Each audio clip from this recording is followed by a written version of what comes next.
This is gonna hurt. It's time for the Suffering Podcast. From a young age, we only know what we know. The concepts of good and bad are relative to each individual. Defeat and victories are all based on your experience. Difficulties arrive when you see the possibilities. Your perceptions come alive and you notice what you have or have not. Sometimes ignorance is bliss. It's amazing what human beings can become used to. A difficult life that seems normal is neither viewed positively or negatively, if that's all you know. If you're coming out of the darkness and looking back, you are amazed at how far you've come and what you've accomplished. I'm Kevin Donaldson here with Mike Failace, and on this episode of the Suffering Podcast, we welcome Staci Ellis to discuss the suffering of a life in chaos. It was a tough one to name because your story, everybody, you're going to hear something today that is like, wow. I remember talking to you on the phone, and you got done telling me a little brief snippet of your story, and I was just like, wow. We need her on. Yeah. It's like, you're okay. Fit perfect. All right. What do I got to do to get you up here? Thank you so much for coming all this way. You're very welcome. I know you're a South Jersey girl now, so. Mm-hmm. And not an Eagles fan. Yeah, well. And not an Eagles fan. No, it's funny how all the Eagles fans disappeared now. Yeah, exactly. Like before the Super Bowl, everybody's walking around with green and come on, you're breaking your legs. You had a Chiefs hat on when I came in. Before we get into anything, let's throw a shout out to our marquee sponsor. That's Toyota of Hackensack. We don't trust anybody, but we do trust them. So if you're looking for a car, go to toyotahackensack.com and let them find you a car. My father even bought a car from Toyota Hackensack. Yeah. Doesn't know how to work anything. And he doesn't trust anybody. Doesn't know how to work anything. As long as you don't mention any names. That's a little when private it rains, joke. he goes to put the windshield wipers on, the sunroof opens. So, Staci, I know you traveled so far. Thank you so much. You're one of these people that your story is just like, it's going to give people perspective on their own lives. You know, everybody's suffering is, as Mike says, unto themselves. Now, yours, you went where few people have ever gone. Yeah. But before we hear anything about it, each week we take a question from our audience. This week's social media question comes from S498_kindness. That was a long one. What's your favorite quote? Now, I know in your recovery, that just gives you a little window into what we're going to talk about. You probably heard quote after quote after quote to try to help you get through. What's your favorite one? So I'm going to say my first and favorite quote that I replay in my head repetitively was said to me from my first drug and alcohol counselor when I was in rehab, when I made the first honest attempt at sobriety. And it was, if not now, when? I like that. And you can apply that to all different aspects of your life. Yeah, no doubt about that. Mike, I know you're a huge quote guy, so this one was tailor-made for you. I narrowed it down to 3. That's how many quotes I have. 3. Just 3? Just 3. Well, I had them about 6, but I crossed some off. One of my favorites is never get upset. Get up and set yourself. Okay. You know, I mean, that's it. If you sit there and let things really Fester, yeah, you know, it's going to get to you. The other one that I heard, and I heard it just the other day, I opened 2 gifts this morning. They were my eyes. And that's just deep, you know. And are we 3 minutes in yet? Yes, we're 3 minutes in. The other one is no fucks given. No. Yeah, right? I don't give a fuck anymore. What happens, happens. For me, I heard this one recently. It's, if you think you can, you're right. If you think you can't, you're right. It all depends on what kind of drive you have in your mindset. Mm-hmm. Now, I know that I said that last week. No, I said that one. We got footage now. This is all on camera to verify. We need fact checkers back there, Drew. Can I tell you my favorite quote? It's like a prairie fire. Yes. Armor. Inside joke. Armor. Thank you so much for sending in your social media questions. And I have to actually read the name of the person that sent this one in, S498_kindness. Thank you so much. Keep sending in those questions. We will try to get them on the air. Now, Staci, you come all this way. And why don't you tell our audience a little bit about yourself? Well, as from the quote, I'm a person in recovery. I'm also, a person who survived the depths of addiction, but I'm also a person that is very grateful every day. And I would not change anything that I went through. I wouldn't change 1 second of it, because it's like when you live in the dark for so long and you're finally in the light. There's not a day that goes by that I'm not just so grateful for the people I have, the life I have, the job I have, the hope I have. The dark almost makes you the person that you are. Yep, exactly. And I still embrace it. Like, I still find beauty in all the pain and everything that happened. I mean, that's really like the genesis behind the show, though. You know, you have to go through some kind of suffering to make you the person that you are today. Yep. There's a lot of people out there with short memories. You know, they've gone through something and they're through it and they sort of just leave that world behind. They don't want to think about it again. They almost run away from the prairie fire. But when you face that and you're willing to give back, that's really a fulfilled life. You know, that's what you do. And that's where you are now, from what I understand. So are you married? You have kids? Recently married. I'm recently married. Congratulations. Thank you. Wonderful 10-year-old Well, it depends on how you look stepson. at depends on how you look at that. Well, I'm in the first year, so it's still a congratulations. Yeah, I'm like You're still in I'm like 20 years in, so okay. I have a 10-year-old I'm a year stepson. Well, congratulations. You have a 10-year-old son? Yeah, stepson. Stepson, okay. Yep. He's like my best friend. That's a great part about being a step parent, is I just get to say yes to everything and do all the fun stuff. But he's amazing. He's Of course, you got to a 10-year-old at the 10-year-old. You really got to get him to like you. Yeah. Especially coming in cold like that. Yeah. So you get to do everything. Stealing dad away from him, you know, so now you're... Yeah, but he's like the adult in the household. Between me, him, and the father, he's like the adult. He's like, I think it's my bedtime. Don't you want to stay up a little late? Like you want to watch this? He's like, I don't think it would be wise. Well, I don't think I should. you don't seem that old. May I ask how old you are? I'm going to be 40 this year, which Oh is my causing me gosh. great anxiety, I might add. Wait, 40's tough. I'm approaching 50 and I'm not looking forward to it. I'm approaching 60. I'm towing that line and I don't like it. And I don't even want to think about 60 yet because I can barely walk at almost 50. So, you know, I don't even know where to start here. Like I've heard this and I want to make sure I tee it up properly. As a child, what's your earliest childhood memory? So my earliest childhood memory, I was born into a family of chaos, suffering, and both my parents were addicts. My mom was mentally ill, and What was their drug of choice? I mean, you name it. Back in the day, they called meth crank. So Yeah, my crank, dad I was remember that. big on crank. My mom just named like whatever man she was married to at the time, basically. But the first memory that sticks out to me, so my mom left me with my dad, and you know, my dad's house was crazy, like people in and out. He sold through like the window. I remember weighing things out on like old school triple beams.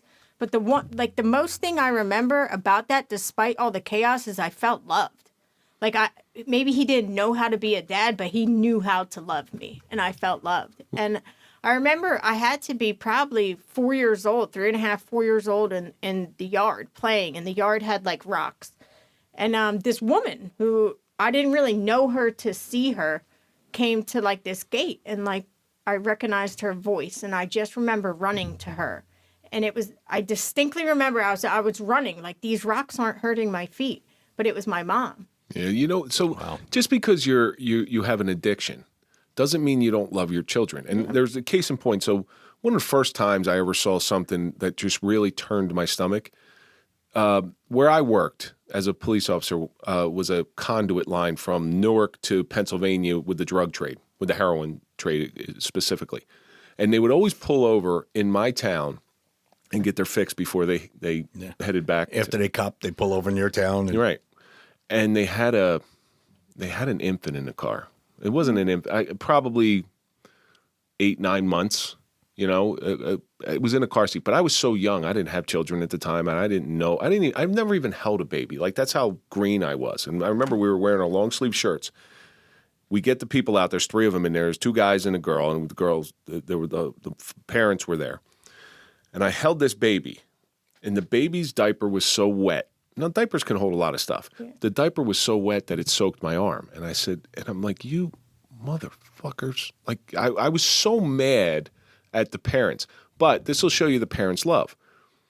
The 2 men in there, the father specifically, copped to everything so she could go home with the child. And I know she was using. I know she was, but that's a mother. That's a mother and a father's love. But there's a child's love also. Children don't know addiction. Correct. They just know their parents, They and just they know love their parents. My mother was my first addiction by far. She was the first thing. Now, why did your mother leave though? So I mean, who knows? Did she go away? She went down to Florida. I was born up here in New Jersey. She went down to Florida and married some biker dude in like a biker club crankhead down there. But like that was my mom's routine her whole life. She just cut and run from everything. And when she got me from that yard that day, she took me down to Florida and took me from, my dad. So she didn't like kidnap you or anything. She just called you over and you went with her and you were gone, or? I mean, there was no like legal custody. Yeah. I don't think that she came and got me because she wanted to raise me and love me, and like she missed me all these years and was wondering how I was doing. I don't think that. I just think she was in like a momentary spurt where she wanted to play mommy. And so we went down to Florida, and she was married to some guy who was not nice, who was very abusive, and to your mother or to you also? To me also, and my mother. And that's where like the chaos really began. And my mom was drunk all the time, going out with other men, and like my stepdad had a rule, like he would stay and babysit us, but we had to be in bed. So I remember my mom would put us to bed at like 2:30, 3 o'clock in the afternoon, and like we would see kids playing in the yard and the ice cream driving by, and like we would be in bed. There was another sibling. I was going to say, you I say have a us sister and we. and a half brother. Yeah. Mm-hmm. Wow. Yep. So there was three of you there. Yes. Wow. Yep. So your mother's out with different men while your stepfather. That's kind of weird. Yeah. It's kind of that's Chaos. That's chaos. Yeah. Chaos. So when Stacey and I were talking about this, I'm like, I don't know how to name this episode. And when you were telling me a little bit of your story, your life just sounds chaotic. Mm-hmm. And That was the calm part. Here we go. did your dad ever come looking for you though? So my dad, for whatever reason, I don't know to this day why he couldn't get me back from the state. I think he had like warrants, or he was not able to really get custody. So did he? Back. But he wanted to though. He wanted to. Yeah. From what I believe, but from that day, there wasn't really any contact that I remember with my dad until years later. So as a child, you probably saw some really horrible things. Yeah. What do you think the worst thing it is that you saw? Well, shortly after going down to my mom, she was very neglectful. Like our wouldn't brush our hair. Like we would go to like try to walk ourselves to school at 5 years old and our hair would be matted. And I just remember the crossing guards trying to comb it out. But what happens when you send a kid to school like that? Like the teachers called DIFUS, CPS, whatever you want to call it. And the police came to the school and took me away. It's tough because I've actually seen it coaching young kids in the town I live in. I've seen it where parents have some stuff going on, for whatever reason. They have some stuff going on. But here's a child who just wants to be a child. Mm-hmm. And they're already got sort of one strike against them. Now, Mike, did you ever pull over a car from one of the inner cities and you see, I can still remember it to this day, it was a minivan and there was like 7 kids in there. All of them should have been in car seats, but most of them weren't. They're dirty, snot hanging off their nose. They were all from different parents. And your heart bleeds for these kids because you're like, man, you don't even have a chance. But like I said before, that's a child's love. They don't know any better. That's the life they know. They just know they love their parents. Yeah. They don't know that there's snot running down their nose. They didn't know that your hair's supposed to be matted. Yeah. Were you like picked on in school or anything? Like because your hair was always matted or anything? Incredibly. But then started my rounds in foster cares and group homes. I mean, by the dozens. Yeah. And like the whole time we're speaking of a mother's love. Like I just knew my mom was the victim. And like this system was in place to keep me away from her. I remember them trying to put me in counseling and I would sit there for the whole hour and not open my mouth or say anything because I felt like they were trying to convince me my mom didn't love me and like make me mad at her. What's the age? I was taken away at 5. I ran away from foster care to find my mother again at 12. Wow. And in the midst of that, like my mom did like jail time for child abuse charges against me. No kid. Child neglect. Well, was it neglect abuse. or was it abuse too? Both. Do you mind if I ask you what kind of abuse? I mean, with my mom, it was a lot of physical abuse. I remember when the police came to the classroom to take me out, they made me get down and like strip down to my underwear in the guidance counselor's office and like took pictures of me and marked every bruise on my body. And it was mortifying. And in that very moment is when my absolute disdain for authority began, because these people say you're there to help you. Yeah. And like I felt embarrassed. What were some of the reasons that your mother would hit you? So it was numerous things. One, if we embarrassed her in public, if we wouldn't go to bed so she could go out at night, you name it. It didn't take too much. I mean, she was mentally ill as well as, addicted to substances. So, well, do you think, and I don't know anything about your mother, do you think that there's something in her past that made this way? I mean, I couldn't tell you. I never really dug too deep into. I don't never met know. like your grandparents or anything like that? You don't know the relationship between your parents and their parents? No, they're all deceased. Because usually when something like that happens, and we've seen it enough, usually when something like that happens, it comes from their past. Product of the system. Yeah. So I remember hearing her father was an alcoholic, but I don't remember too much else. At some point, that cycle has to break, but sometimes it takes 2, 3, 4, or 5 generations in order to break that cycle. Generational curses are real. Generational curses are real, and it takes a lot of strength, a lot of power, a lot of dedication, 1, to identify it, and 2, to break it. Yeah. And sometimes you don't always get it right. Because like I said, if you're born into that, that's the only thing you know. It's the only thing you know. So it's just passed on. Mm-hmm. Like you said, in law enforcement, if your dad's a cop, you want to become a cop. Yeah. Your mother's an addict, and she's sleeping around or whatever the case may be. That may be the life that you're brought into. Yeah. And then what? You're taken away, and then I'm thrown into this foster care system. And like strangers. Everybody hears stories about what happens to little girls in foster care. Like, unfortunately, they're true. And I went through more hell being in foster care than I ever did being with my biological family. And I just remember thinking, like, if I'm going to be anybody's victim, like, I'd rather be with my real family. Now, did you rebel against your foster parents? Oh my God. Which ones? Well, so what's the worst in foster care? Because I've heard many times foster care system is broken. I know they're getting money for housing you and feeding you, but sometimes they use that money for themselves rather than your care. What's some of the worst abuse? And again, I'm doing this for. I have questions about this. I've heard stories. I've never actually heard somebody tell the true horrors of the foster care system. So sexual abuse? I mean, it took me getting sober to be able to, like, I used to foster dads, foster brothers, foster siblings. Like, they all do stuff to. At what age?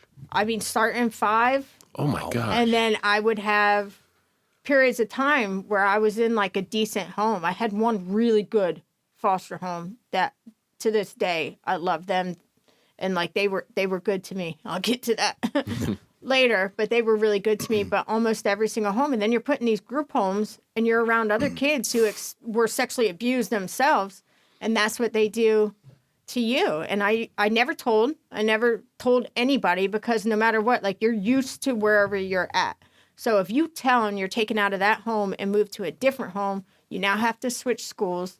You're afraid of people finding out because you're already different. Like, it was this big, dark secret. I used to think they would come in and smother me with a pillow. So it took until I got sober that I could have pillows on my bed. Wow. Because I thought they would come in and smother me, so I wouldn't tell. Now, when you went from foster home to foster home, if there was like abuse in the first home, did you almost like come to expect it in the second home? Yeah. Did you think it was just a way of the system? Just the way that it was. Like, they had a right. That you were the cast off, you were not loved by your families. And there's even like a competitive nature among children in foster care. So there's always this thing, you want people to think that your parents are trying to get you back. And it's like a competition. The Oliver Twist, Yeah. They just lost me one day at the park, and they really want me. Oh my gosh. It's amazing what kids can get used to. Yeah. Yeah. It's scary too. It's scary to think that there's people out there that are predators like this that will do this to young children. Because kids get used to that because they don't know better. They're so innocent, though. Yeah. I mean, they don't know anything. And their mind is that's when their mind is molded. When you're a kid, when your mind is molded, and that's how your life's going to be, and you just Yeah. So I had this one great foster home. I'm 9 at this time, and I've run the gamut of numerous homes, group homes. Like By 9 years old, by you ran 9 the years gamut. old. That's crazy. You're a foster home pro, yeah. The caseworker comes and gets me from this current group home I'm in and brings me to Burger King and tells me, well, we got another foster home for you. My response was like, you're telling me this like I have a choice. Like, let me go pack my artwork in this brown paper bag and like, let's go. And I went there, and that was my first experience with like a real family and real love and unconditional love and support and safety. And What did that feel like? What did that feel like when you first experienced that? Uncomfortable. It was very uncomfortable. You wait for the shoe to drop, but then there's this sense of guilt, right? Because I don't know where my sister is. I don't know where my brother is. Holy cow, I forgot about that. You got a half brother and a sister. Holy. I don't know where they are. No contact.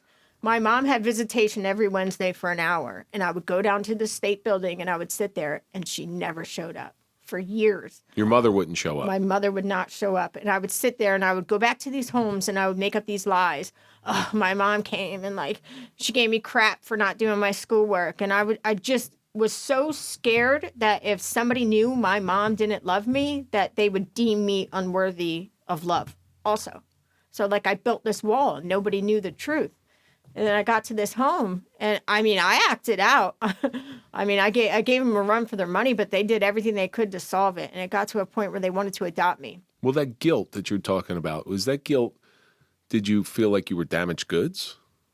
No, I felt like I didn't know what they were suffering through. Like I didn't know what my mom was suffering through. I knew she was like had to do some jail time for charges from when I was young, and I felt like it was my fault. And if only I could hit it better at school, or I just felt guilty. I didn't know where my sister was. I didn't know if she was also in foster care. I had no idea.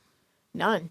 Did you ever find out where your sister was eventually? Yeah. So the family wanted to adopt me when it came time for their parental rights to finally be terminated. And we went to court. And I remember that they told me and prepped me that my mom was going to be in this courtroom. And this was the first time I would have seen her for years. And I remember thinking, oh my God, if I could just lock eyes with this woman, she'll know that I love her and like I've missed her and like I just want her and she's going to be so happy. And you want to go back to that. After all this stuff. After all this stuff. That's how resilient children are. They still love their parents. They want to love their parents. Yeah. So unfortunately, some parents don't deserve to be parents. Yeah. I'm not saying that about your mother, but that's the truth. So I walk in this courtroom and she's in handcuffs and shackles. And she looked at me and she said, you look like an effing Norman Rockwell child. I didn't know what that meant, but I knew like her tone was not good and she wasn't happy to see me. And we went back to the foster home, and like a couple weeks later, I got a letter from my mom, and I remember it saying like, you know, if you're adopted and you let them adopt you, I won't be your mommy no more. And like basically, how dare you live this comfortable life while I'm in jail? And guilt got me. This like distorted sense of loyalty got me, and I told them I don't want them to adopt me. It's a guilt trip. Kids. I guess I never thought of it that way. Do you have a say whether you want them to adopt you? So they respected what I said. So I told them, and they said, if you go to 6 weeks of counseling, and at the end of 6 weeks, if you look us in the face and you tell us you don't love us, we'll let you go. We'll call your caseworker. We'll send you off. And we went to 6 weeks of counseling. I didn't say a word. I was scared. I felt like if I said one thing, that all the emotions would come out and they would realize that I did really love them and I wanted them to be my family. I just didn't know how to accept it. And I told them no. The hardest lie I've ever told in my life is the end of that counseling session when we were in the parking lot. And I remember the foster mom grabbing me by my shoulders saying, tell me. And I told her, I said, I don't love you. And I don't want to be a part of this family. Wow. Oh, and that probably probably tore you up and tore them up. That's what I'm saying. That's what I'm thinking. Yeah. Their heart must have been broken. Yep. Yeah. And what happened? Called my caseworker. By this time, I'm 12 years old, so I'm older. So you appeal to a whole new variety of men, and some really, really bad things happened in one home I was in. And I said, you know what? I'm not nobody's victim no more. And you have a red folder in foster care. And I knew before they terminate rights, they try to contact every biological family member. And I knew there was information in this folder. So I broke into this current foster mom's room and I stole this folder and I ran away. And it's back when I snuck on a Greyhound because I found this address, a New Jersey address. It's all it was. No name, no phone number. And it's when kids rode for free on the Greyhound. So I would hold the little lady's coat in front of me. And it took me 8 days. Sometimes you get on, sometimes you don't. Trying to take a Greyhound up here. And the address turned out to be my dad's sister. Well, how'd you survive 8 days with, I'm assuming you had no money, or did you? No. How did you do that? People give you food. They see a little kid. And by this time, my powers of manipulation were pretty good, you know? You had to develop certain skills that the normal Street skills. the normal 12-year-old doesn't have. Yeah. You had to be a little bit cunning, probably a little bit manipulative. Mm-hmm. God. But when if someone saw someone on a Greyhound, don't you think they'd call the police? You know what I'm saying? You get this 12-year-old Back then, the people girl. that rode Greyhounds weren't really all that. You're not talking about the top brass. Yeah. There's a reason they're on a Greyhound. Yeah. True. Which made me incredibly comfortable, right? Because if I was with some kind of different demographic, I would have been uncomfortable because I would have stood out like a sore thumb. You had a certain connection with that type of people. I felt safe. But now you're 12 years old. You're out on your own. And now you appeal to you're a victim to a whole different crowd of people. Mm-hmm. What was... Especially men, because I'm sure you're starting to develop at that point. 12 years old, yeah. So that was actually the safest I've been as far as predators are concerned, because they put me back in contact when my mom was out of jail with my biological mom. And I spent my time chasing her around like I was her victim at that point. And she kept me very isolated. You have to remember, if I was seen outside with her, she would get arrested for kidnapping. So I was very much hidden. I couldn't go outside during the day. I could not enroll in school. Last grade I completed until I got sober was the 6th grade. I couldn't go to school. I couldn't do anything. Were there any moments of clarity with your mother? No. I got a 13-year-old, so this is hitting a little close to home. I can't imagine. Number one, my 13-year-old's 6 foot tall, so I don't think anybody's going to hit him. He ain't riding no Greyhounds anytime soon. Yeah, he doesn't fit too well in a Greyhound seat. But I can't imagine him being out on his own devices, because at 12 or 13 years old, your decision-making, you think it's good, but it's probably not the best.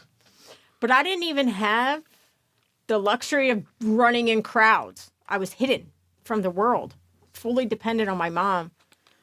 Reconnected with my sister. My sister was never put in foster care. My sister was sent to live with family. My dad, my aunt, and when my mom got out of jail, we reconnected. I mean, nothing stable. It was like living in this state, living in that state. My mom would bartend. Sometimes she would go to work and not come home for 2 or 3 days, and we'd have nothing to eat, and we couldn't leave because then people would know. And we seen what happened when you ask for help. So we would ration out coffee cakes and food. There was no free time. I was just hidden, chasing her around, trying what I thought at the time to keep her alive. And did your dad ever come back into the picture? So we reconnected with him off and on. My dad, by this time, was a severe alcoholic. I think he suffered from depression too. I just remember seeing him off and on and him crying and apologizing for all those years I was in foster care. I never shared with my mom or my dad what happened to me when I was in foster care. It was kind of a burden that I carried. I didn't want to put too much more on them. It wasn't only until recently my sister found out. And your sister was, for all intents and purposes, left untouched. Mm-hmm. Okay, there's some positive news, because that worry, that thought of the unknown probably weighed very heavily on a 12-year-old's shoulder, as you developed. Yeah. She younger sister or older? She's a year younger. So how long? So you were kind of taking care of her. It was your younger sister. It was... I feel like she was very level-headed, a lot like my stepson. I mean, I feel like she was very... rational. I did start drinking when I was 12 with my mom, and my mom would like to play quarters, and she would get mad if I wouldn't drink with her and say, "Oh, you think you're better than me?" And Like, I started all that. My sister went to school, and she did well in school, and she was able to leave the house. And This is not only this stuff. This is why I wanted you to come in here, because this is stuff that you see in movies. Yeah. And you think that it's cinematic license. It's not. This is real. And even though it's 2023, I'm sure it's still happening over and over and over again. You know, the system, as much as the system tries to guard against these things, there's still these bad people out. Bad people are always going to be around. yeah, the good people that work for the system, they're just outnumbered. Yeah. They're just completely Overwhelmed. outnumbered. They're trying to do the right thing, but again, they're part of the system too, and they, you know. How long did it last where there was, stability is not the right word. How long did this last with your mother and your sister? So, stability is not the right word. She would leave us and not come home. I was probably 14 when I ended up homeless in Daytona Beach. My mom sent me to the store.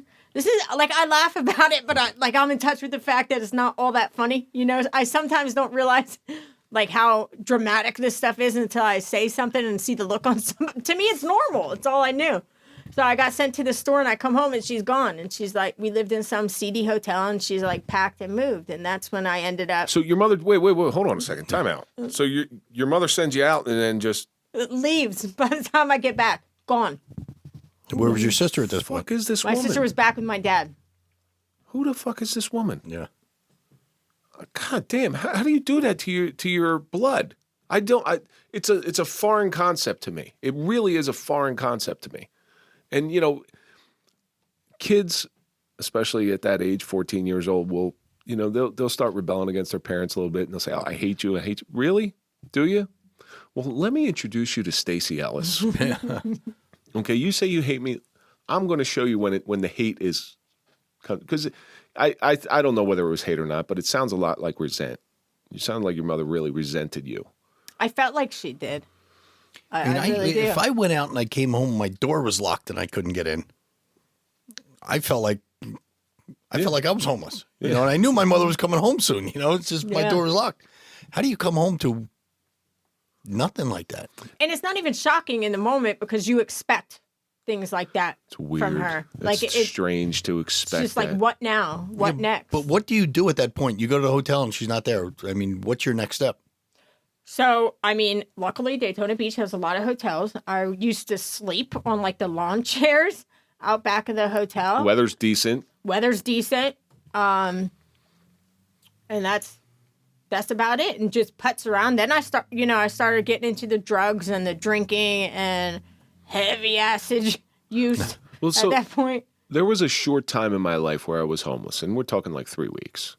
All right, and I was an adult. I was 20-something, and I lived in my car, and I remember the feeling.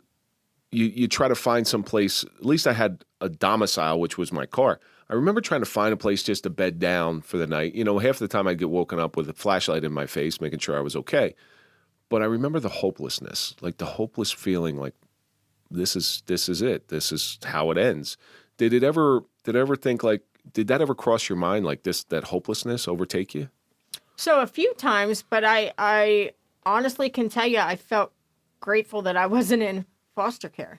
So being homeless is better than being in foster Yes. care for you. Mm-hmm. You know, obviously, if you get lucky, that's a different story. Mm-hmm. That's We're not going to be sponsored by any foster care companies coming up anytime soon, I think. this is something. How do you communicate to a young child to say, "Hey, pick up the phone and call us. We can take you to somewhere that's safe." When you're not safe, when you're being abused, when you're being physically and sexually abused. And my behavior up to that point, like you're blame- put on a certain list. Like I behaved terribly, so there's a lot of homes I wasn't eligible to go into. Like I was ranked whatever the ranking is differently. This isn't Annie, you know. This isn't Daddy Warbucks is not going to come and take you away. I'm sure there were some kids in there that hope for that. Mm-hmm. So you get involved in the drinking and the drugs. Mm-hmm. When the first time you got drunk, did the pain subside a little bit, or did that feeling or did it just numb it a little bit? The first time I got drunk, I was 5 years old with my mother. She used to think it was funny to like give me beer and watch me stumble. Yeah, watch this kid stumble around. So my God. when I started drinking without being encouraged to drink, it was tied into that same memory of this is what I have to do to be accepted. Like, and also like my situation was hopeless, like you said. So to reach oblivion on a daily basis was good. It makes you a little less conscious about. It was numbing, and it was a break from reality. A break from reality. And then I got to a point when I was 17, and I was like, there has to be more to life than this. And I called my old caseworker, and I said, I need help. Like, I don't know what to do, but what I'm not willing to do is go back into foster care. Like, I need to emancipate myself. And they just started developing this program called the Independent Living Program in Florida. And it's where you could kind of be emancipated and live on your own and receive financial assistance. They just had certain stipulations. So you had to have an apartment willing to rent to you. You had to have your GED. You had to have $1,000 saved in the bank, and you had to have a job. Well, with no ID, no nothing, I felt like it was impossible, but I always knew, like, there has to be a way to do this. You were really a lost child. Mm-hmm. Yeah. You know, you could have said your name was Phyllis, whatever you wanted. You could have made up whatever you wanted to do. Did that ever happen? Yeah. Because, you know, in order to get something that you needed to survive. Yeah, I started to save the $1,000 I needed. I started working at some hole-in-the-wall pizza place under a false name with some ID I found from somebody in North Carolina. That was probably a tourist in Daytona. And I got the money saved. And I was one of the first people in the state of Florida to emancipate themselves and get entered into this program while on runaway status. And I did it over a little payphone with a hearing with the judge. And that's when that began. But by this time, like, yeah, now you think like that's the end of the story. Now I had this raging drug problem. I was a full-blown alcoholic, but I never knew it was a problem because that's just what people did. It was the norm. Yeah, it was the norm. I had no idea. Did you ever engage in any type of criminal activity in order to survive? Yeah. Statute of limitations is probably over. So. Yeah. So, like, what would you do? Like, if I'm a tourist down in Daytona, you see me as a mark. How would you go about doing it? So you get them real drunk and you rob them. That's the quick and easy check-in for A guy who was cars. interested in you, like Not even necessarily. You get the young kids that are there on vacation interested in you, teenage boys, young adult boys, and then you get them to rob their dad for you. Yeah, it's not a crime unless you commit it. I'm telling you. Yeah, so And then what's my name? You know what I mean? She still got Freaking the North A. Carolina Yeah. ID, so nobody knows who she is. Yeah. why is your name Sid Horowitz? Yeah. Yeah. Now, how bad did the drug problem get? I mean, it got real bad. Looking back, it wasn't as bad as it would have gotten, like in my 20s and 30s, but it was bad enough so I really couldn't function. And then I started being able to function above the board, right? So like now I could get a job in my name and an ID and a driver's license, but I didn't know how to live. I had no example. I didn't know what credit was. I didn't know anything. So like my solution to that was marry some older surfer dude. That could take care of you. So you get married. I got married. Okay. Don't remember nothing about it. It was like some drunken weekend I've had a couple of them. thing. Yeah. I never got married on a drunken weekend. though. What was that marriage like? I mean, it was all blur. I don't really remember. Was he drinking and drugging too? Yes, he's the one that introduced me to opiates. And not like he said, here, take this. He was doing it. I found out he was doing it and he couldn't and wouldn't stop doing it. So I was like, you can't. Opiates such as heroin? Started off with pain pills. Pain This pills. is back in Florida when the pain pill mills were big. Yeah, those pain pills are. Nobody Yeah. ever thought they'd. Yeah. As a matter of fact, the statistic I heard is when the pharmaceutical companies developed those pain pills, they said only less than 1% of people will ever get addicted to them. That's crazy. Yeah. Yeah.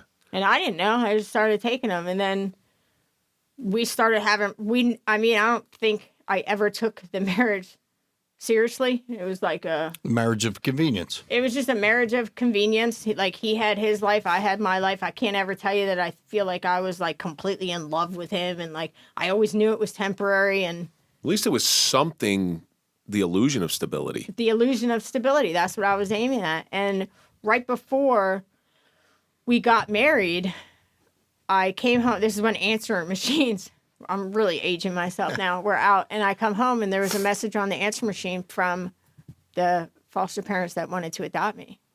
And they just wanted to know how I was doing. And all those years passed by. I've had no contact. How did they find you? I don't know. I still don't know how they got that phone number. Put a tracking chip Maybe. on you. I don't Get a chip in know. her somewhere. They know you. They know she's here now. So how did you get out of that situation? Because I know it's not done yet.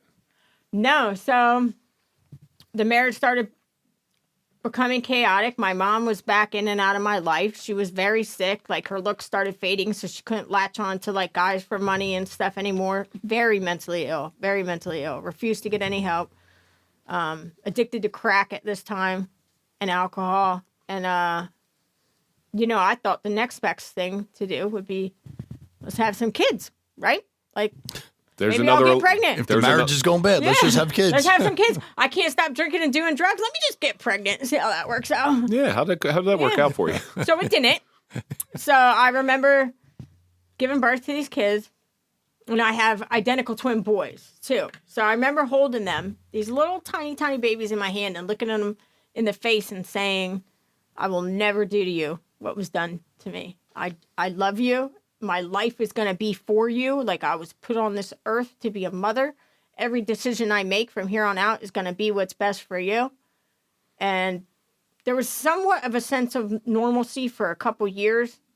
The old foster parents were like grandparents. They were in the room when I gave birth. They were there every step of the way. Wow, and, what a bunch of wonderful people. wonderful people. You want to say their names on air? God, I'd love to give them credit for being such wonderful people if you're willing to. Not. No. No problem. No Yeah. problem. Because I mean, I would love to give them credit too, but these people sound like saints. oh wait, you need to hear the best of what they've done. So I had these babies, untreated drug problem, raging drug problem. Started getting arrested, DUIs, domestic violence on the annoying husband that I had that I never really liked in the first place. I mean, just repetitive. And, I always told myself when I knew it was a problem and I was able to identify it as drugs were my problem, that I just wasn't like unlucky. And I kept telling myself one more day. I'll quit get tomorrow. better. I'll get better tomorrow. And that one more day never came, and something happened. And, I had to go to prison. And these people stepped in and took those kids. Wait, the foster parents? Mm-hmm. Holy Yep. cow. Now, I went to prison for a while. So How many years? almost, if you rack up all my extraditions, I had charges. Shipped to this Every state, shipped to that state. Shipped to this state, that county, this state, that county. It was almost 4 years. So what'd you get hit for? So manufacturing methamphetamine, fleeing and eluding, armed robbery, possession of a firearm. I mean, You're not a real big Breaking Bad fan, are you? no. No, I don't blame you. Although the few episodes I watched on that, it's incredibly accurate. Really? Yes, it's very accurate. God, that's one of my favorite shows because watching that show, I'd never do meth. That's the one thing I got out of watching that show. And I wasn't even into meth at the time I was making it. It was more the pain pills. It was just Something to fuel your habit? I just thought it was cool, to be honest with you. Okay. I thought it was like cool. It was hidden. It gave me the thrill. I was really good at it. And And making money. making money. And like, you got to remember, I'm going back to my roots with my dad now. And like my dad made crank, but I got to a different level that he never got to with making it. And that made me proud. And I felt like I had a connection. In the meantime, my dad died from alcoholism. He was 46. Wow. Yeah, so they took these babies. I did my prison time. I got out. When I was released, I did prison time in Florida. The state of New Jersey extradited me, which is why I'm still here. And That's how most people stay in New Jersey. She They got a free trip up here from Florida. free trip. Actually, they made me pay for that. Really? They did. didn't put you on a Greyhound, did they? No, they didn't. A little minivan with like shackles around my waist. Oh, that comfortable ride. Yeah. Oh, it was terrible. So when I was with the Sheriff's Department, we used to fly them up here. We go on Like Con expeditions Air. to Florida and fly them up. Yeah, no, they drove me. So how bad did it get when you got out? So when I got out, I was expecting a parade. I was expecting this foster family to hand deliver me my children, or maybe come invite me to live with them and be a mom. And none of that happened. None of it was based, like, I didn't have a realistic expectation. I thought I did my time. I just went through this horrible experience, and I wanted to be acknowledged for that. Plus, and, you detox when you go into prison. Detox, yeah. And I remember calling them and telling them I was released, and they said, we're just not comfortable with you having contact. Now, how old were the kids at this point? The kids had to be 7, around the age of 7. Now, looking back on that, do you see that as a blessing that you didn't have contact or a curse? I feel like I put them in the position to choose between enabling me or saving my kids. At the time, I felt like I was a victim and it was a curse. Looking back now, that I know they made the right choice, and I know it was incredibly hard for them to do. That's an incredibly lucid answer to that question. Yeah, I had a feeling that you were going to answer it that way. It's crazy, right? Mm-hmm. You know, almost keeping you from yourself. Yeah. In that matter. So where did you go from when you got out? The wonderful streets of Trenton. I felt real comfortable there. I loved it. I thought I made it, you know? Look at me. I'm in the state capital. How long were you on the streets for? Probably 6 years. So for the better part of your, probably more than half your life, you've been homeless. Yeah. Yeah. Well, you saved a lot on rent. No. Yeah. I mean, there's always a silver lining, but that's incredible that you're not an unattractive woman living on the streets of one of the toughest cities in New Jersey. Well, you should have seen me then, you know? Like, you start off and like... You looked like a real street junkie? Not at first. I got out of prison, had some weight on me, felt like I looked good. But then as like your drug variations increase, your drug use increase, what you do to get them drugs. I mean, nobody's an idiot. You know what girls on the streets do to get money. Like, you start off at a certain level, and then as your use and your looks decrease, the level drops. And then next thing you know, I wasn't like the people couch surfing or sleeping in like the homeless shelter. I was like the person you would step over on the curb. Holy cow. Mm-hmm. So what? Dirty and disheveled and When I went to smelly detox, I had to shave my head. My hair was matted. I didn't brush it or wash it for a year. They had to shave my head. Wow. And there's not a whole lot of showering going on. Oh, so no. Your hygiene, oh my dear Lord. That's why And then that's why I shave showering- my head, because I don't shower all that much. So I just felt like shave if my I head. showered, I'd sober up. I wasn't going to waste my Wasn't gonna waste my hide. Yeah. I've never heard that before, but it makes perfect sense. Well, what do you do when one of your friends is super drunk? You put him in the shower, try to wake him Yeah. up. I'm sure you wouldn't eat much either, right? No, I was 82 pounds when I went to detox. And then also there's a certain level too, like you do what you do with men for money while you're out there. But some subconscious level, like, you don't want men to be attracted to you. So self-care doesn't become important. I started picking my face.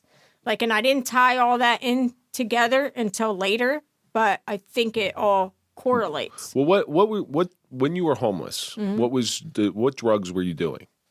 Primarily heroin and crack.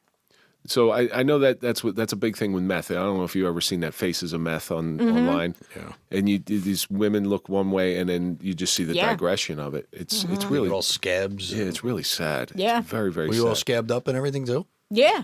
I mean, I went in this psychosis and dug my muscle out of my leg one time. The side of my leg. I tell people now I got bit by a shark because I feel like it makes me look tough. That sounds cool. That sounds much cooler than that. Yeah. That's a better stick with that. Yeah. That's a better story. But coming where you are now, I don't know whether that's the shark attack's such a better way to go. Well, it depends on the audience. Yeah. You know? There's no sharks in Trenton. There's plenty of sharks. It's just not the ones in the water. Yeah. It just says in the water.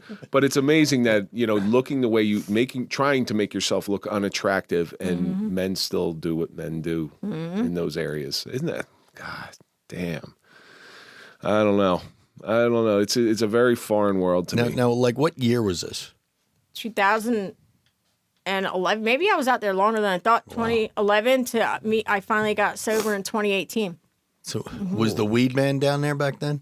Yeah. in Trenton. Oh, believe it or not, I see the weed man by my neighborhood all the Yeah. time. All the time. He goes to that bagel store that we used to go to. He used to have a store down there. Yeah. And it Yep. was the Weed Man. The Weed Man's joint was the name of it. It's all over the side of his car. Yeah. But weed wasn't what you were doing. And what changed? Like, what snapped you out of it? Because you don't go where you've been and then one day say, I'm done. Yeah, I'm over. I'm done. So I did have infrequent contact, lost complete contact with my sister all the years I was out there. She thought I was dead. She did not know where I was, no communication. I did have infrequent contact with my mother. And she ended up, while I was in the depths of like the worst I went, she committed suicide. And I would like to say that's when I got sober. And like the way she did it was very enlightening to me. She like slit her wrist, took a bunch of pills, changed her mind, went to try to go walk out and get help, and she fell down and aspirated on her own vomit. And that's not so much that got me sober, but that was the last contact I had with another human being that knew where I was and what I was doing out there.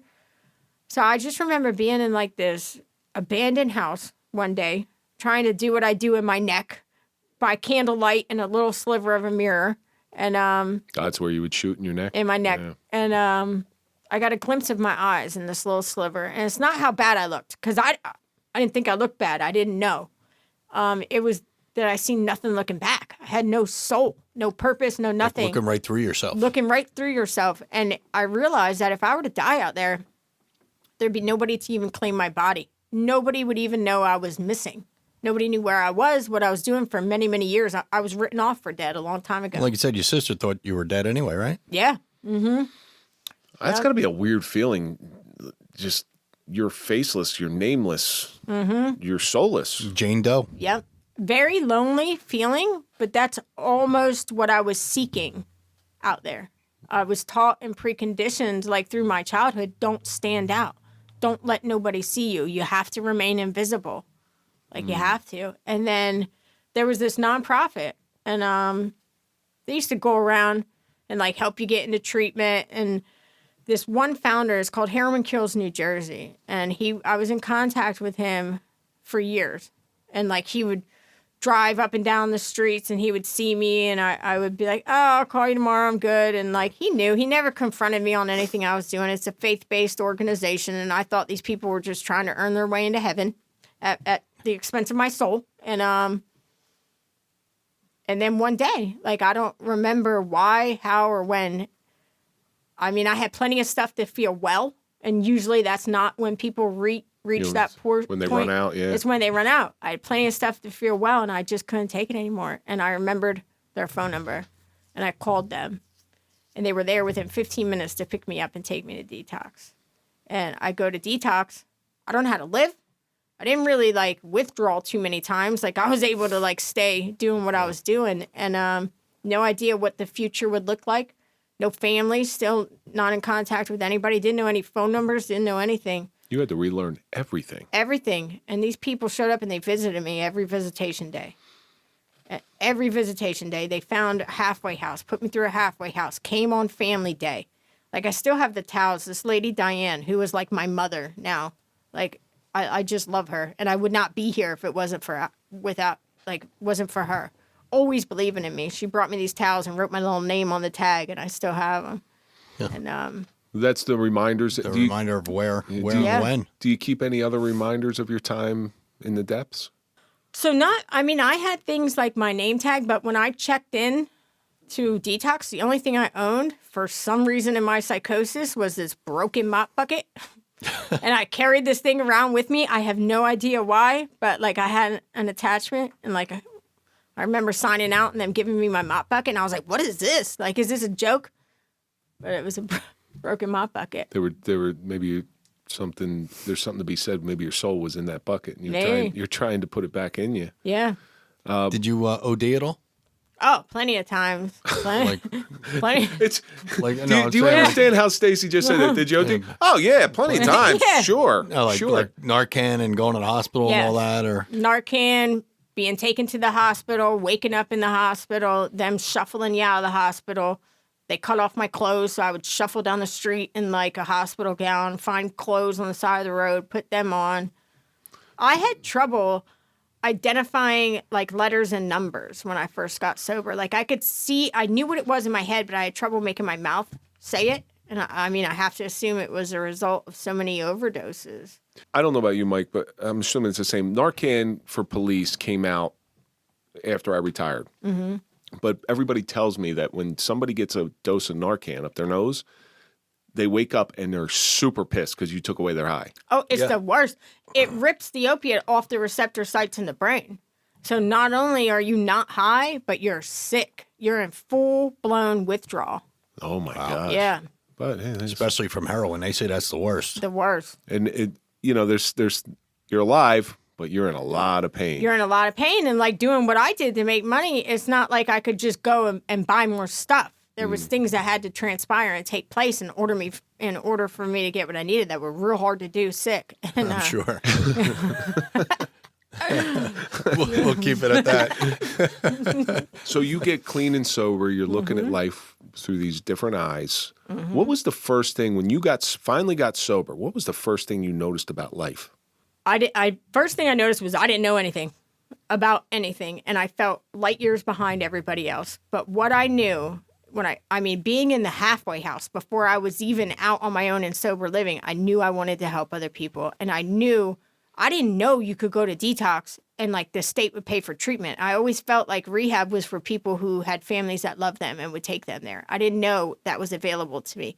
So I would literally go out from the halfway house back to the same corner I got off of and try to get these girls help and be like, I know a way. So I knew that I had it on my heart to just help other people. And now that's your new life. And now that's my new life. I'm a counselor at a detox facility. Give out the name of the detox because they're Princeton Detox and Recovery Center. Not Princeton House. Not Princeton House. That's where I went to rehab. Just so I know, that's a Princeton House. We're a little more bougie than Princeton House. Princeton House. Well, there was nothing bougie about Princeton House. It was not my favorite place in the world, but it sobered me up because I don't do well in confined spaces. Yeah. So that brings me to like the Guardian Recovery Network is who I work for, right? Guardian IOP. Guardian IOP. They have places in Florida and Colorado. They have places everywhere. New Hampshire. See, we know. So Wyoming, I think. Stuart Chiricella introduced me to Stacey, and I know Stewie is really big into Guardian IOP, especially in Hoboken. He's just one of the favorite sons of Hoboken. And yeah, I couldn't be more thrilled that he introduced us because what you've gone through and where you are now, you went through hell. Like, you really went through absolute hell. Some stuff, like movie-like. Yeah, and you're not even telling, like, the full dirt, like the grab of it. I know you're leaving some stuff out purposely, but damn. And now when somebody's checking account gets a little too low, well, guess what? Stacey did it. You can do it, too. You can do it, too. And I think that's your power. So the cool thing now is all that stuff that you went through, where you used to try to hide all that stuff from people and you never let them know what abuse you went through, now it's your power. Mm-hmm. Would you agree with that? Absolutely. And like where I work, I'm in a field, like I found my purpose through all of this.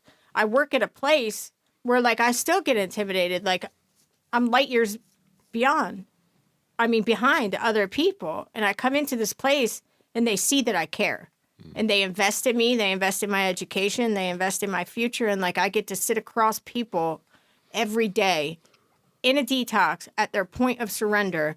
And their eyes are at their shoes and they're sick and they're detoxing. And I could share just a little bit with them. And when you see their eyes lift up off the floor, it's the most amazing. Well, you've been there. I've been there. Well, I was going to say it's a been there, done that thing. I mean, it's perfect for her because, attractive woman. She's very, dresses well and everything. And you could get into those women that are on the street now and say, I was you one day. Mm-hmm. And not look at me now, but look where I am now. Yeah. Now, is there ever a time you're around all these people with an addiction problem? Is there ever a time where your old life starts creeping in the back of your head? And how do you fight that off? I have never been triggered when I've been in the process of helping another person, ever. Because that's a big problem when in any type of thing. Like even when Mike and I help, say, an officer in shooting, there's certain things in there that do get me. I mean, and I feel like I've been very lucky with all of that. Like when I decided to get sober, I was like, okay, so we're doing this now. So I started therapy. I started exploring my mental, physical, emotional, spiritual growth. It's a daily thing. You know, I'm active in AA. I go to AA. I've worked the 12 steps. And like, it's stuff that I have to do every day to be okay, but I know to do them. And I've seen way too many times of people going back. And now it's almost like I've built this life, right? I have a career. You don't want to ruin it. I mean, I'll give you a quick rundown of my felonies. You know what I mean? I have a career with a company that respects me and invests in me, and like they share the same goal when it comes to like client care as I have. I have a husband. The first honest relationship. He taught me how to love and allow myself to be loved unconditionally. What was that I'm assuming your husband knows all of this.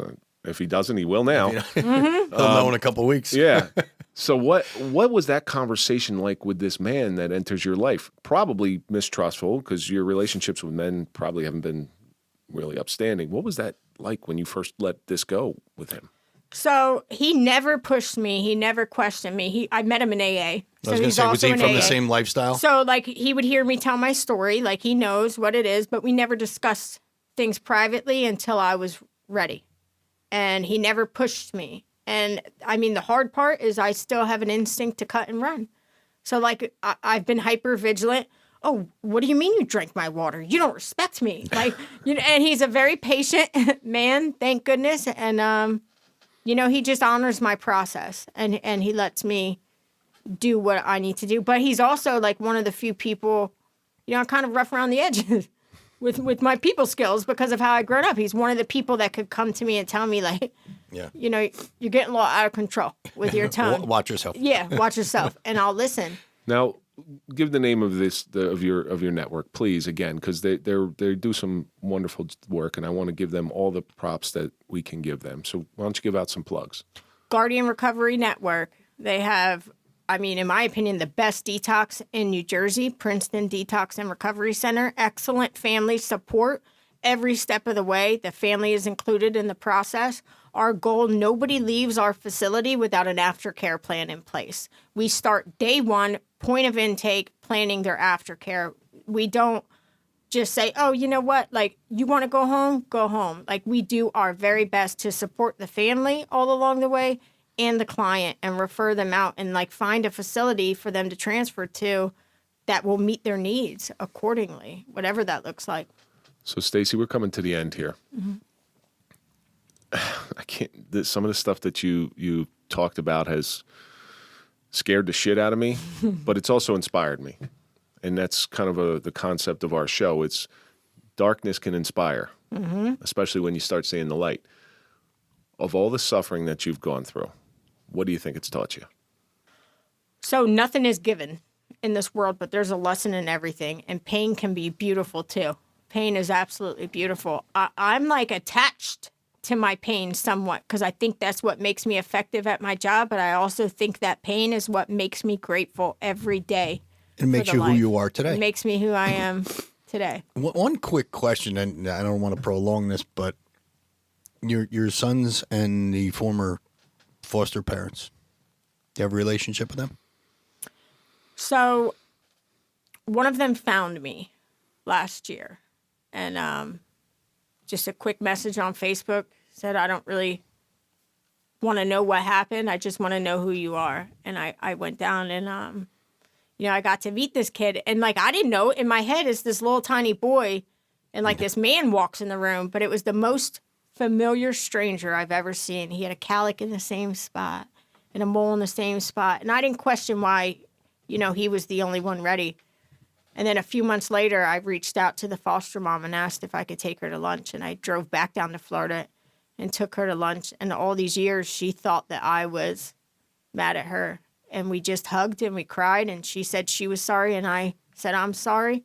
But, like, look, life's not a Lifetime movie. So it's not like this big reunification or any of that. Like, I text her. I stay in as much communication as I can. But those are her kids for every intent and purpose. Yeah. And I would never want to overstep any boundaries that they're not comfortable. She never asked me for a dime.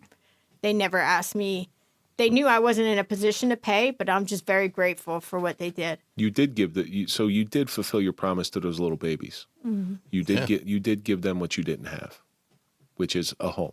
Mm-hmm. Stacy, thank you so much for coming in and bearing your soul in this one. This is a little rough. That's rough. This is a little rough. That's going to do it for this episode of the Suffering Podcast. And as always, let's think about all the stuff that we learned. Children only know love, not addiction. Generational curses are real. It's amazing what you can get used to. We all live by our examples. Pain can sometimes be beautiful, but most importantly, and I want to say most importantly, out of the chaos comes Stacey Ellis. Thank you. That's going to do it for this episode. Don't forget you can listen every week before you watch. All of our audio episodes come out on Sunday. Don't forget to go to 3 Acres Luxury Condominiums in Jersey City. Go to 3acresjc.com. And also, if you like your own digital business card, go to popple.com, put in TSP20 for a nice 20% discount. Of course, follow us on all social media, TikTok, LinkedIn, Facebook, Instagram, for sure on Twitter. Follow Mike at Mike_Failace. Follow me at Real Kevin Donaldson. And of course, follow the Suffering Podcast. And we're going to see you on the next episode.